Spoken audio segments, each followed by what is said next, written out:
По поручению главы региона для жителей Карабулака организован подвоз воды на месте, обеспечение медицинских и образовательных учреждений, а также многоквартирных домов. Спецавтотранспорт предоставило правительство. Для подвоза необходимо оставить заявку в местной администрации. Воды нет со вчерашнего дня. Накануне произошла крупная авария на центральном водопроводе в Троицком. Не успели специалисты единого оператора ее устранить, как произошел новый крупный порыв уже этим утром на центральном водопроводе Сунжа-Малгобек. Работы там идут целый день. Жители просят набраться терпения. Водоснабжение будет восстановлено, как только это станет возможным. Зрелищные бои и схватки на одной площадке. Борьба и ММА. Во дворце спорта Магаз завершился турнир первой национальной лиги НФЛ-2. Несколько часов зрители наблюдали, поддерживали и радовались за своих кумиров. В зале не было свободных мест. Оно и неудивительно, этого турнира ждали все поклонники спорта без исключения. Его участниками стали победители крупнейших турниров и Олимпийских игр. Порядка 20 боев, прилимы и основной карт ММА сменялись противостоянием борцов на ковре.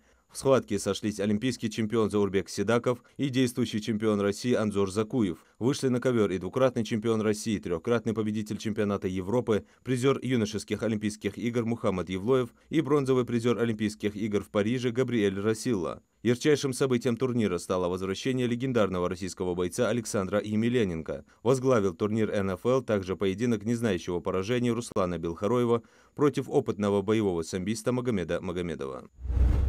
Кабмин по поручению президента России Владимира Путина актуализировал стратегию развития спортивной индустрии до 2035 года. В документе прописали ряд новых задач, включая увеличение объема выпуска и расширение ассортимента отечественной спортивной продукции, активизацию программы импортозамещения и создание новых производств. Конкретные шаги для достижения указанных целей предпримут в 2025-2027 годах. Также уже к ноябрю следующего года Минпромторг, Минспорт и Минэкономразвития определят целевые показатели наращивания выпуска спорттоваров в целом. К декабрю 2025 года утвердят план импортозамещения в спортивной сфере, согласованный с производителями.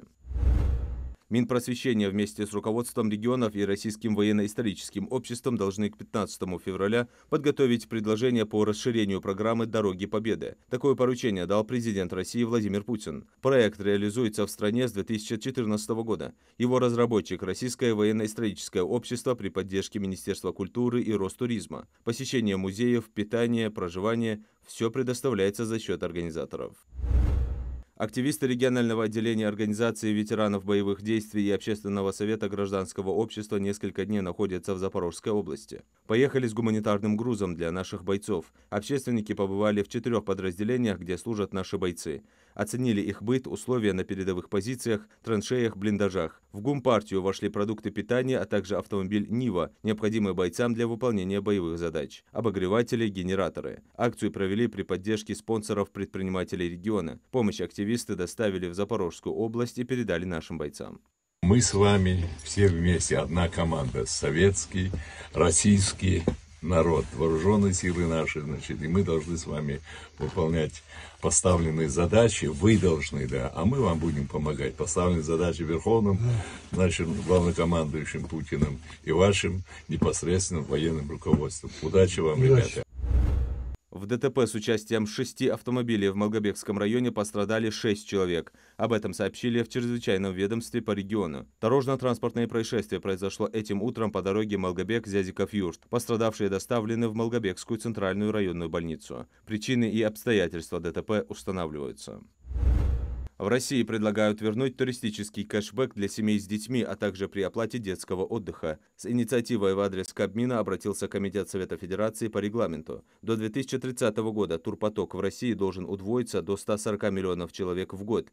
При этом вклад туризма в ВВП России также должен вырасти в 2 раза, до 5%. Такие задачи были ранее поставлены в нацпроекте «Туризм и индустрия гостеприимства», реализуемом по инициативе президента. Совет Федерации одобрил закон, которым для студентов-доноров предоставляется выходной в день сдачи крови. Данная норма вступит в силу с 1 сентября 2025 года. Кроме того, согласно документу, в цели осуществления добровольческой деятельности предлагается включить участие в добровольной безвозмездной сдаче крови и ее компонентов. Как отмечается в материалах, включение донорства в число целей добровольчества позволит донорам претендовать на получение мер поддержки участников волонтерской деятельности. Эти изменения вступают в силу со дня официального опубликования закона.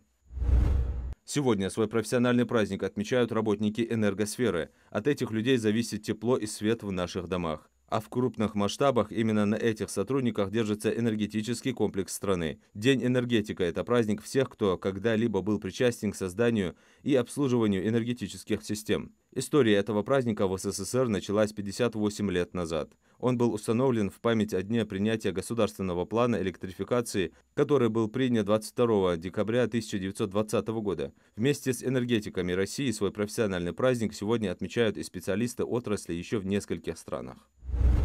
В Рособорнадзоре назвали обязательные предметы на ЕГЭ и ОГЭ в 2025 году. Каких-то серьезных изменений в процедуре государственной итоговой аттестации не ожидается. Основной государственный экзамен и единый госэкзамен состоятся по утвержденным Минпросвещения России и Рособорнадзором совместными приказами. По-прежнему на ОГЭ девятиклассники и на ЕГЭ одиннадцатиклассники будут сдавать два обязательных предмета – русский язык и математику. Другие учебные предметы на добровольной основе. Досрочный период сдачи ЕГЭ определили с 21 марта по 21 апреля, основной с 23 мая по 23 июня, дополнительный с 4 по 23 сентября. В эти периоды включили и резервные дни.